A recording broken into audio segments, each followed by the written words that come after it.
Liberal MP Tim Wilson joins us, who I know will be keeping a very close on the RBA's movements tomorrow. Tim Wilson, thank you for your time. According to economists, there is now a 90% chance the RBA will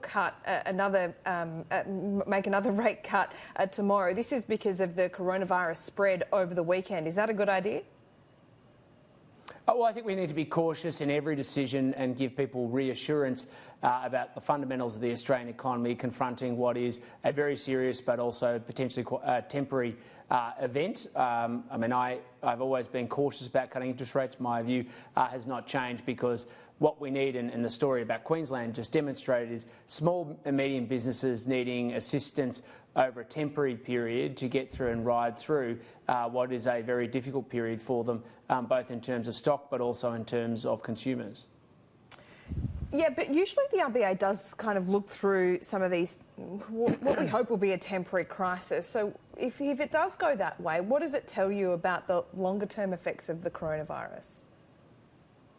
Well, it's not completely clear yet, and part of the challenge of the longer-term consequences is what we do in the short term. This is why the government has taken such a strong position in getting ahead of the World Health Organisation. The international community have done exactly the right thing, like explicitly the right thing, in protecting Australians to limit the domestic exposure on health grounds and economic grounds. But the consequences unfolding as a result of China not really getting back to work, as it were, post-Chinese New Year, have yet to flow through. And the important thing is to help small businesses and medium businesses get through this period, not to panic, to be reassuring and to aid them where we can. If the RBA does make this move tomorrow, does that perhaps show that the federal government should have perhaps moved more quickly in pulling those fiscal levers?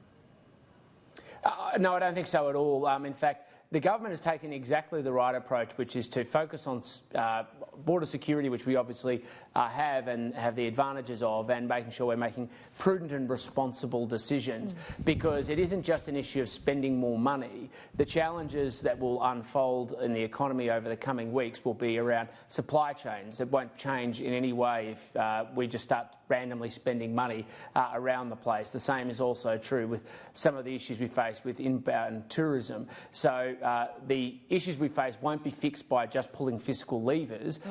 They will be about supporting small and medium businesses to carry their costs over a temporary period, and potentially quite a challenging one, but that is what we need to do.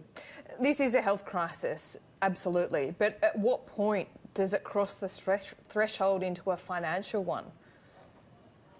Well, the hope is that there won't be a financial one, but at the moment the focus should be squarely on people's health, and that's where we have to make sure we put the priority on it, because in the end the risks, as we've seen from overseas, if it's not contained because governments haven't gotten ahead of it, as ours have, as we've seen outbreaks, and that then only compounds the economic consequences. So we're absolutely making the right decisions in protecting Australians that are obviously good for Australians' health, but the flow-on will also be good for the economy, or at least will ameliorate some of the consequences to the economy. We will find out, or we will see what the national accounts say on Wednesday. It will give us a bit of a health update on the state of our economy in the last quarter. What do you think this will tell us? The R word has been thrown around of late. I think people should be cautious about throwing around that word. Obviously, we've come off the back of the drought, the bushfires, and now we have the challenges of the coronavirus, not all of which will have flowed through yet. In fact, there'll be, I suspect, more to come.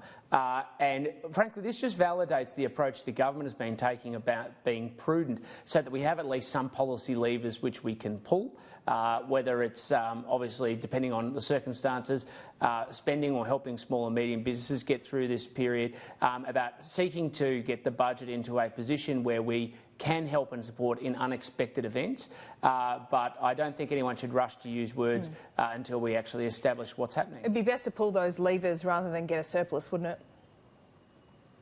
Well, it's best to make sure that you have the levers to pull, which is what we've done, and then if those levers are available, to pull them, but do them in a strategic, a precise way to help small and medium businesses get through what is a temporary challenge. And that's the approach I'm hoping the government's taking, certainly based on the what's been in the press this morning. That seems to be the approach that is being taken, and that's why it's the sensible and prudent way to manage these challenges, to reassure Australians. Now, you've always got to be prudent with taxpayers' money. I think everyone accepts that. But today we see news of bushfire payments for businesses very slow to get through to those affected. Payments to farmers are similar, not as slow, but similar. What's going on here? Why is it so slow? Well, it's a mixed bag of making sure that the money gets to those people who need it, making sure that there isn't any inappropriate allocation of money, and as you said right from the outset, making sure we treat Australian taxpayers' money with respect. Now, the government is moving as fast as possible with the resources as possible to get money into people's pockets where it's needed to help with temporary disasters, but it has to be done with integrity, and that's the approach the government's taken every step of the way. OK, Tim Wilson, appreciate your time this morning. Thank you.